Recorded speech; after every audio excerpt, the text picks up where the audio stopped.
Before we get started, again, I want to say thank you to everybody being here. Thank you to Bitcoin Day. Thank you to anybody that had a part in helping us put this together, the sponsors, and especially you guys.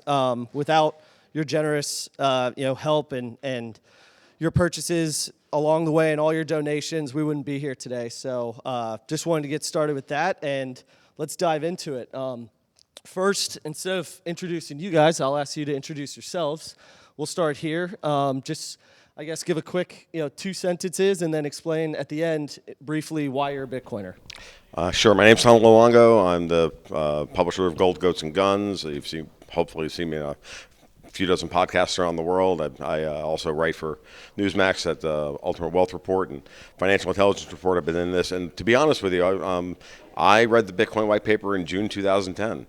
I mined one of the early blocks, and I wrote the first publicly available article for Bitcoin for Lou Rockwell back in July 2010, the ferment in alternative currencies, because I was already ahead of the curve then.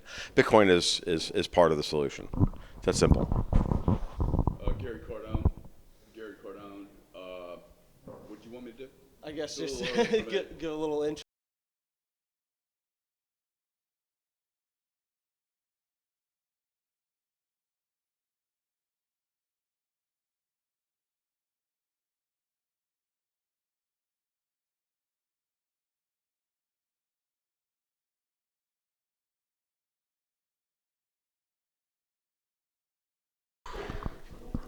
I feel the same way.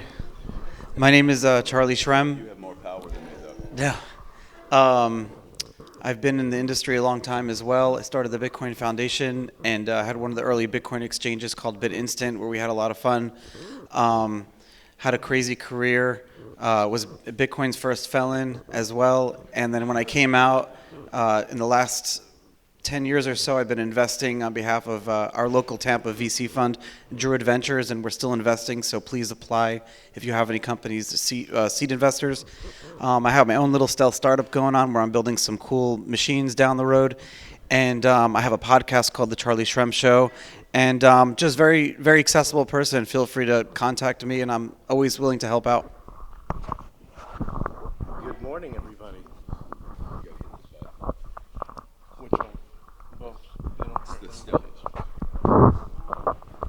Good morning.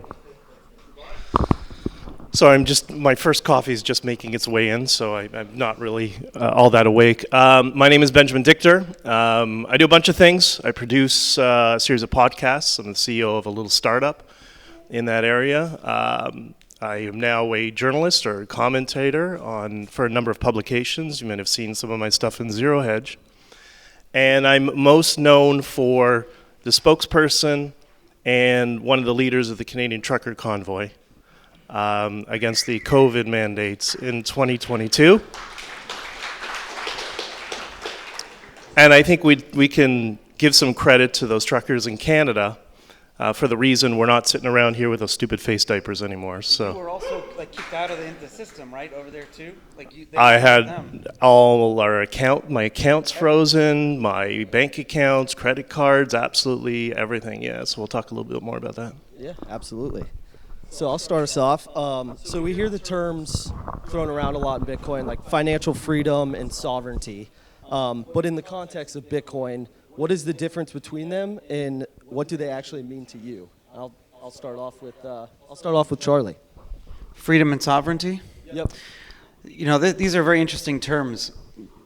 When I was growing up, I grew up in a very religious community, and so I didn't really understand what freedom meant, and then I literally ripped the Band-Aid off one day and left. And then when I first got involved in Bitcoin, it wasn't really worth much, but it was a group of friends, so there was a freedom of being part of that community. And then eventually when Bitcoin started gaining some value, like a couple of dollars, and my startup was able to pay me a salary, and we had people, I was able to have that freedom of financial independence. And then I met my wife, who was my girlfriend at the time, and that gave me more freedom. But then I went to prison, so I lost it all. And I didn't really understand the difference between freedom and sovereignty. And I realized that sovereignty is something that can never be really taken away from you. It's something very internal, because in there they kind of try to rip your dignity out and they take everything away. They try to bring you to your most like lowest state possible, so you can just be like sheep. And the only way to maintain that is to remember that you have that sovereignty, you have that ability to time will pass and they don't have that control over you anymore. And that's what it means to me. And so Bitcoin gave me all those really positive things in my life. Feel free to jump in and riff on anything that interests you. But I guess along those lines, while we're talking about that, BJ, you brought up the Freedom Convoy, and talking about how you were able to bypass frozen bank accounts. What did that real world experience teach you about Bitcoin's role as a tool for liberation? Yeah, it's interesting. When I got into Bitcoin, which was in 2015, I got into it because I was already primed, understanding central banking and monetary debasement. I guess I was a nerd when I was a teenager. And I went down that rabbit hole one weekend. I still remember it to this day, watching all the Bill Still documentaries on the history of finance. And so I've always been a techie. So for me, it was just a natural flow. When Bitcoin came on my radar, I was like, oh, wait, this might actually solve the problem. Great, it'll go up in value, blah, blah. And then one day, when we're in Ottawa, and we're trying to, communicate to our government that, sorry, you're not in charge. That's not the way this system works. I ran for Parliament in Canada. I know how they think about our system behind the scenes. But one day I had left the hotel, gone to a friend's house, and because the government went full authoritarian, started arresting people. You saw all the images online, beating protesters. And to my friend who gave me refuge, I said to her, let me at least buy you lunch. I got to do it was a Newsmax interview, I think. I got an interview in a couple of hours. Let me buy you some lunch. So I went to my Uber Eats, and I ordered something for us. I think it was Greek food, if I'm not mistaken. And then, boom, transaction declined. That doesn't make sense. Tried again. Boom, transaction declined. I thought, uh-oh, that's not good. So I opened my computer, my laptop. I logged on to my banking. I started with my corporate banking. And all of a sudden, my transaction history erased. And there was a message there that said, when you begin to use this account, your transaction history will appear here. Scotiabank deleted me completely. I wish that feeling on no one. I was more calm than everybody else because I had Bitcoin and I understood, okay, I have money off the system.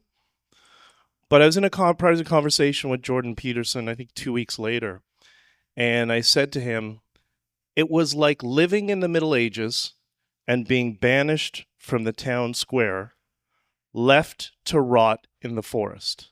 That is the modern equivalent of it. That is why Bitcoin is so important. So I've evolved from somebody who thought, oh, it's cool tech, this will solve our monetary debasement problem, to, no, this is essential insurance that everybody needs today. Financial exile is a good way to describe it, yeah, for sure.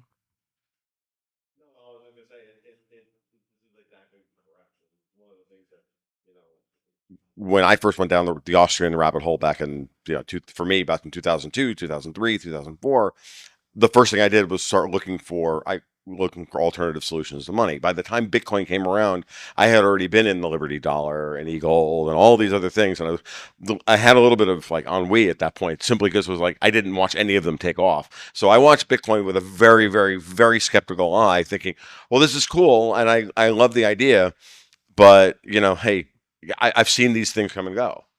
But as it's evolved over the years, it has become something far greater than I literally ever would have expected. But from that perspective, yeah, you have to have money outside the system. And all I've ever said to anybody is that you should have a little bit of everything. You should have a little bit of physical precious metal. You should have a little bit of gold. You should have some Bitcoin. Hell, we were just having this conversation before the panel. You should have some guns that you're willing to trade. You need to have something that somebody out there will trade you for whatever it is. Eggs, chickens. Oh well, I raised goats for 12 years too, and sold cheese at the farmers market. I did the same thing because of I always think like that, like zombie apocalypse, post Hurricane Tampa, like we're all trading each other for things. Well, that's the interesting part. When you get back to sovereignty and freedom, the thing is that when you're a farmer, well, you have your freedom, well, you have your sovereignty, but you don't have your freedom because you literally get up in the morning and your life is the ducks, the goats, the chickens, the dogs, and that's your life. And it reminds you really quickly that we may all be individuals, but it's the money and is about building and keeping the community together. You can't do it yourself. I've tried it. It doesn't work. I've lived that life. Don't do it. Have friends and always look at the potential friends and go, does he have post-revolutionary skills? We used to do that when we were much, much younger. Like, oh, you're a doctor? Oh, cool. That's great. You're Post-revolutionary skills. So along those lines, Gary, when you're trying to determine the right balance for Bitcoin in your portfolio, not just for a financial gain, but also a strategic, hedge against the systems that we're talking about, what do you bring into those thoughts, and how do you analyze that on more of a broader market? Well, if I could go back to the issue of freedom, I think freedom, like defining this word, would be really, really cool. Yeah. And I suspect that your definition of freedom and mine are really different.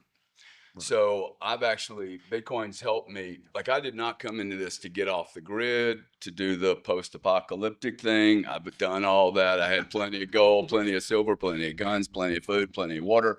And if you're not planned and you're scared when the hurricane comes, it's because you didn't plan correctly. I'm never scared. Bitcoin's actually made me less scared. It's actually, I call it the anti-gravity machine, the anti-friction machine of humanity's desire to just drag you down into the abyss of nothingness. But freedom for me is the ability to say no to anyone, anytime. Stop messing with me, right? Amen. And the ability to say yes, which means that I need a lot of money, a lot of power. I look at money as power. Okay, I look at it as a massive volume of value should allow me to have more influence in shaping the future. It's not kinetic energy, but it's kinetic energy without negative impact. It's potential energy. Yeah, the way I use it, my friend, it is kinetic. No, truly, it is. Yeah. It is potential energy, and then you just Bitcoin forever and ever. Agreed. I actually want to use the Bitcoin like a wrench, right? A tool, one of those things. I don't even know. Yeah, there you go. There you go. See, Tom's smarter than me, so he can come up. Yeah, money is like, it's not just purchasing power, it's power ammunition, but it's like time-locked value of today. But the dollar, as we saw it started to be used as a tool of tomorrow, of paying for things for the future now, and we're all getting debased about it. So Bitcoin kind of locks that in. Oh no, absolutely. Without getting too geeky on this, you have a way of not possible for you. Yeah, I know. I know. My point is that, and I've kind of talked about this in the past, which is that you have your choice when on the demand side of money, when the economy is growing, when we want to do greater things, when we want to innovate or whatever, that there's a supply of money and then there's a demand for money. And we like to focus on the supply side of it because it's easy to understand. Oh, they print a bunch of money. Bitcoin doesn't really print. So there's a hard limit. So it should, numbers should go up, blah, blah, blah, blah. But the question is, on the demand side, you have two choices, right? In order to maintain consumer sovereignty, you can either inflate and add orders of magnitude to this side of the decimal point or to the other side. You have your choice of either increasing the resolution of the money so that it can resolve smaller comparisons between, for us to be able put our wealth on the table and to do things to act as a medium of exchange, or we can inflate. Bitcoin represents a quantum leap in the ability to minimize the amount of numbers on the wrong side of the decimal place, the decimal point, because it allows for the stored wealth of the past to maintain its actual sovereignty of that number, whatever that is, and then deploy that in the future at ever increasing purchasing power. The Keynesians will tell you that that's deflationary. Yes, it is. That's a good thing. And the problem in the past has always been that there hasn't been enough money to keep up with the growth. But if the money is infinitely divisible, of course there's enough money. So, Tom, That was really brilliant. Wait, I just want to, because the dollar is not infinitely divisible. Exactly. But Bitcoin is. So if you take the value of money away from it and you look at Bitcoin being a system, there's infinitely enough. So you're removing a lot of these other conditions and levers. That's exactly my point. Is that the dollar or gold? Why did the gold standard fail? The gold coin standard failed because you can't divide gold enough in order to liquefy this room. Yeah, we tried that on the libertarian conferences. We'd go to these big campouts with thousands of people, and before Bitcoin existed, it's like 2011, 12, whatever, and you'd be trading little bits of silver and gold, and for buying food, they wouldn't accept any FRNs or fiat as they called it, Right. and it didn't work. It doesn't work. It doesn't work because there's a physical limit to the number to how much you can divide gold and silver. And silver is even worse because it tarnishes and blah blah. There's all this But reality. the truth is, even if you could do that, we're moving into a digital world. I look at the average age of people here, and a lot of the people, this cat over here with the silver hair, he's going to remember playing Grand Funk in the 8-track tape with that big box in his car. Cost $4. Village people for me, but yeah, Okay. when I was 6. Village people for you. Well, we're still, me and him are doing Grand Funk. Anyway, my point is that I can never imagine, I will bet you $1 trillion that we will never go to that 8-track tape player. That our ability to compress information is so different than it was in yesteryear. And we make the system really bad. Oh, gold's not working. Gold's not working for a digitized future. We're going to do microtransactions. Like, this is just too fast for the old world. Pencil. Imagine me coming in here and doing my speech on a stone cave wall in my blood. And let me draw you a picture of the monetary system. It's like we have other tools to use today. And we just need to understand we have tools today that are not going, the tools of yesteryear aren't going to work today. So along those lines, as we're seeing something like AI that is, growing at rapid pace, beyond our beliefs, right? How do we, as Bitcoiners, protect ourselves from, indirectly building a digital prison around Bitcoin, right? Because with a fully transparent blockchain and with the right, AI tools, they could weaponize that, right? Tracing every wallet, every transaction, and ultimately try to, build a digital prison in our freedom tool. So what can we do to try to, stop that surveillance or, make sure that we don't, I guess, replace the system or redesign the system that we're trying to replace? Yeah, I agree. It is a big problem. It really is. But the bigger question is,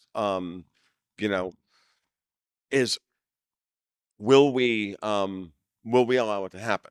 I mean, we have to decide for ourselves. And I've always said that, like, I love Bitcoin, but I also get accused of being a shitcoiner too, by the way, because I don't know that I necessarily believe in, I don't necessarily believe that when we get out of the current system that we're in today and we move to the next system, that Bitcoin will be, technology moves. The need, a thing, as Gary just said, like, technology is constantly shifting. I'm not against the idea of Bitcoin winning. I'm just not convinced that technology holds, always holds serve. So this is why I've always thought, like, well, what happens when they want to try and put us in a digital box and we're not talking about privacy coins?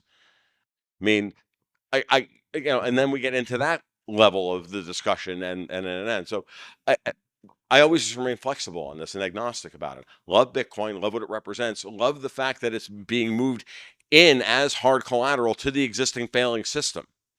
Think that's brilliant. Love it. Grand. Can it survive it? That's a good question. And by the way, the main reason, the both Bitcoin's slowness as a blockchain settlement is similar to gold in that sometimes you don't want hot money flowing around infinitely. You want the money, you want the hard collateral of the actual system to not move.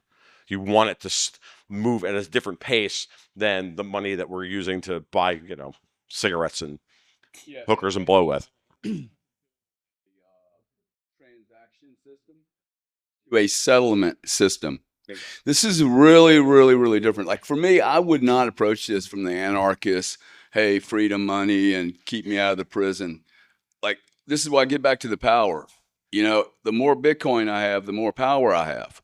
Wow, there's 3,500 billionaires today on this planet. There's 340,000 ultra net worth human beings. 340,000, I think, $30 million or more. The prison people that like making these prisons and these constructs, they never anticipated there would be 3,500 billionaires. Average value is $5.5 billion, and 16 of them are in Bitcoin today. No one imagined that you would have freedom, true freedom fighters with tremendous amounts of bullets to shoot, to invest in the future. So I don't worry about the freedom. I worry about all my buddies getting super rich, and then we can fix the problem. You can't fix the problem broke. Can't do it. You're right. We spent.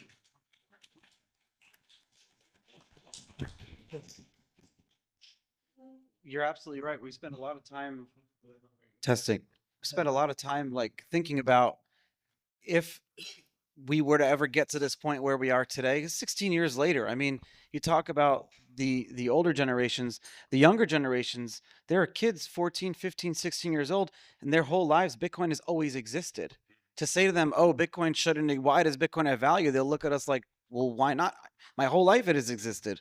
It has 16 years of true, beautiful price discovery. But you're right, it's the true wealth transfer. All those people buying Bitcoin, it creates ammo. And so when we thought like, how are we going to convert people? How is Bitcoin going to, like, how are we going to get to this point? Someone said it's going to happen very slowly. You're going to have the son or daughter of a senator is going to start mining. The son or a daughter of a congressman or a congresswoman. It's going to happen like a very slow thing. That's how we'll infiltrate the government. That's how we'll infiltrate the financial institutions. It's going to be through those younger generations. And look, 16 years later, that's exactly what happened. But the older generations who had all the funds were really smart about it and started buying Bitcoin really fast. I didn't think Bitcoin would get to 100K, and I'm not even 40 yet. Like it's too fast. We're going to hit $1 million a coin in less than 10 years. We need more time. I think just on the rate of change in the Bitcoin space and this fusion amongst politics as we're seeing right now.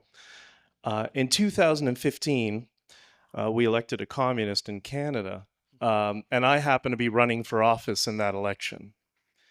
And in that election, Bro, we were doing that all over the world. exactly. Just wasn't yours. We're leading the way, man. Canadians brother- lead the way with stupidity. Believe His me. brother's a big Bitcoiner. Well, you got to lead us something. His half brother, yeah. His half brother's a big Yeah, Bitcoiner. My case in point. But when I was running, when you run as a candidate, even in Canada, you have to fill out this 72-page novel they call an application.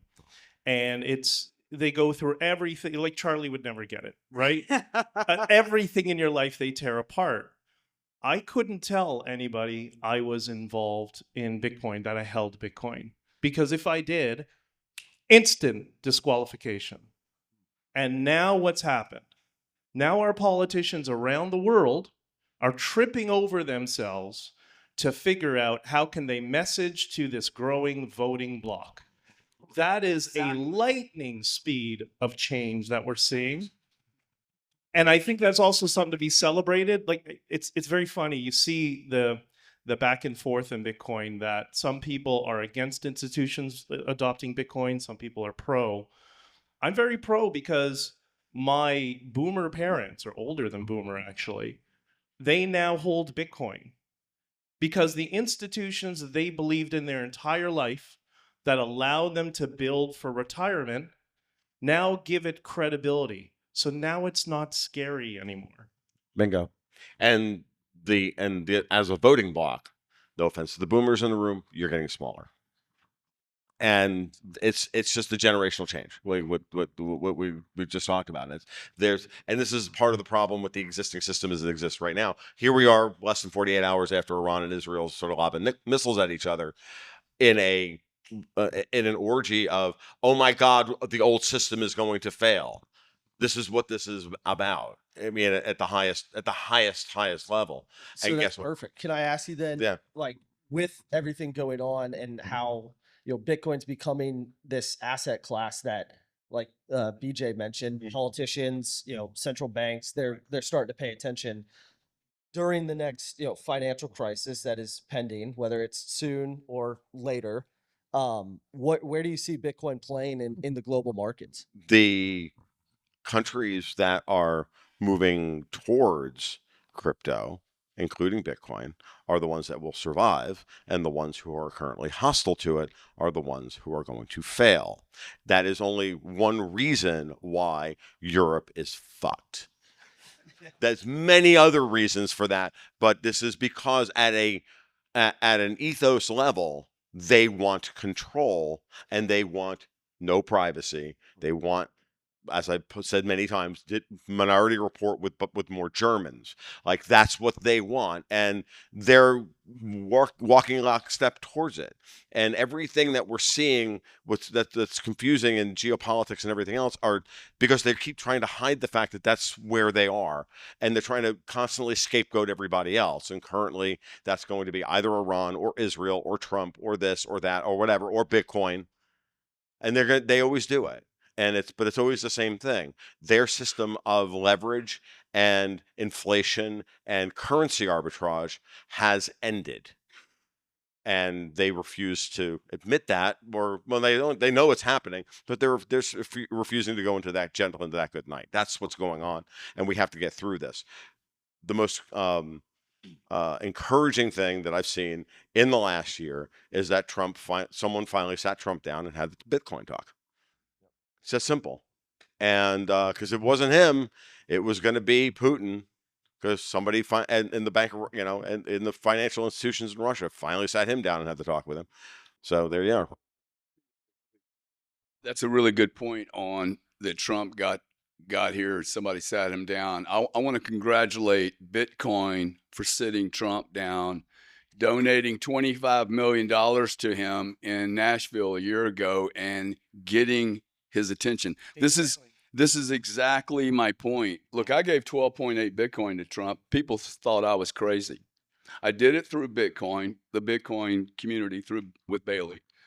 And think about that, right? I could have certainly gone straight to Don Jr., Eric, or Don Sr. and done Bitcoin direct and had a relationship with them. Mm-hmm. Instead, for me, I was like, I'm not interested in Cardone. I'm interested in Bitcoin.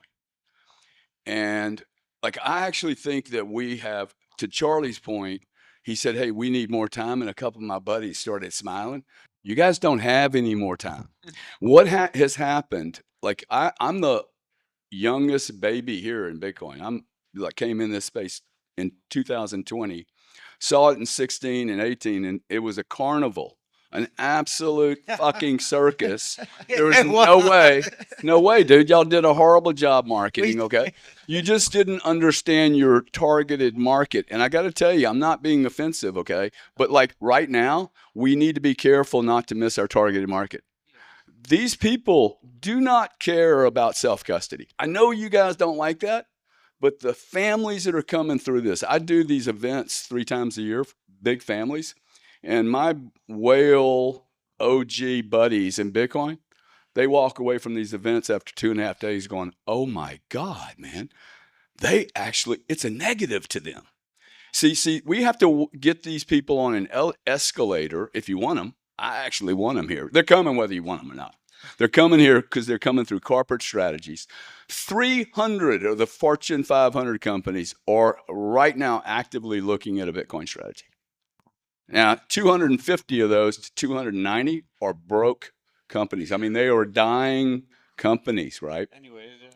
So I just think that you need to look at this is once the dam has broken, Bitcoin is now on there is no failure, never of a $2 trillion industry. Never in the history of mankind has a $2 trillion anything failed.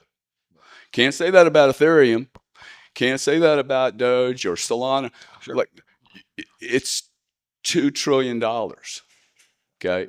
And the real estate market, just to give you a perspective, is 330. So everybody and their brother wants a piece of this action because it's performing so well. And to me, the performance, like you said, I think the greatest amount of money that's going to be made is in the next 4 to 8 years and retained. The greatest amount of money ever made in Bitcoin is going to be made in the next 4 to 8. You're not late. Honestly, Gary. Amen. Oh, let's go make some money. No, I mean, I was making these points to my patrons back in 2017, 2016, or 2017, 2018. I was saying, look, you realize this is the opportunity for the greatest wealth transfer from them to us in the democratization of wealth. Wealth comes first, and then you have power. And that's how we're going to rebuild the world. How are we going to rebuild Main Street in America? We're going to do it. We're not going to do it with J.P. Morgan. We're going to do it with the local credit union. Your local credit union needs to have a treasury market that's stable, because that's the world we live in today. Guess what creates stability in the treasury market? Stable coins that trade against Bitcoin. Bitcoin's the collateral, Tether's the hot sink, or pick your stable coin of choice, your hot sink for the treasuries on the other side that represent the dollars that are actually being used out in the world. It's absolutely necessary, but you hold the collateral. You hold the gold. You hold this Bitcoin. You hold the hard collateral, the real M0 of the world, to get really monetary geeky on you. That's what we do. And we use that as a means by which to overthrow these people and to replace them, because they're going to get replaced. So if everybody out here, there's definitely some people that are all the way in on Bitcoin. There's some people that are probably beginners. What's an action step now that we're in the last couple minutes? What's an action step that somebody in the crowd could take today to take back their financial freedom, their sovereignty, and really take action? Well, if I can just give an example, we all have our own social networks and people we know in business, family, friends, whatever. It starts there, but then you can look beyond that. So for example, last summer, I have a very close friend who started a new provincial conservative party in Canada, okay? And they were having their first convention, and these are people who came from the conservative party like I was, because they've gone very to the other side. So what I did is I drafted a Bitcoin policy, 7-point policy, self-custody, the right to own Bitcoin. I also addressed our AML laws in it, because what the hell, why not? And 6 months later, after we refined the policy, I showed up at their convention and I argued the policy to the floor, and I used the freedom principles of what we went through in Canada. Now, the boomers would have been the younger people in this room. Politics, as you know, everybody's 80 and asthmatic. I got an entire convention floor of people in that age demographic who know nothing about Bitcoin to vote in favor and to pass it overwhelmingly. So it's the first political party in Canadian history that in their policy guide has self-custody and Bitcoin on the books, which means that is forever going to be part of their party platform. So you got to look at yourself, your world from a systems view, and see what's the cog in the wheel that I can affect beyond just my family, my friends, and just focus on that one area. And if we all do that, that's going to accelerate this already rapid change of Bitcoin. Does anybody else want to add to that?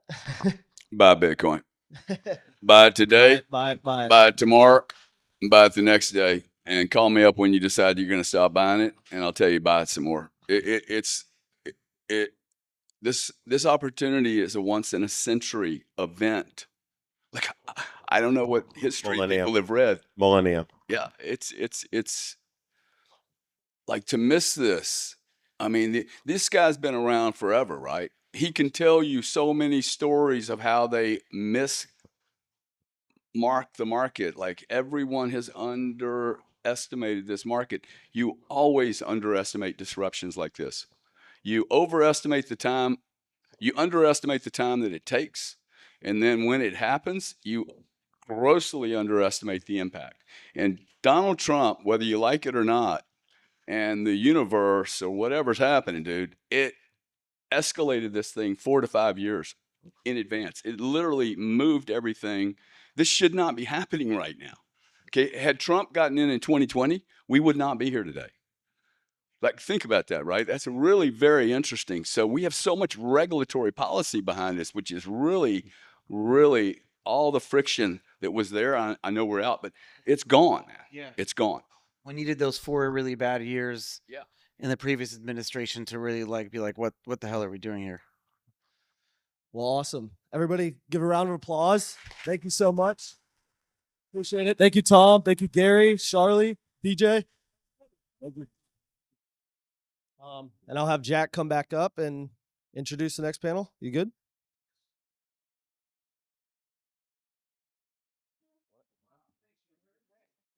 He's got a mic.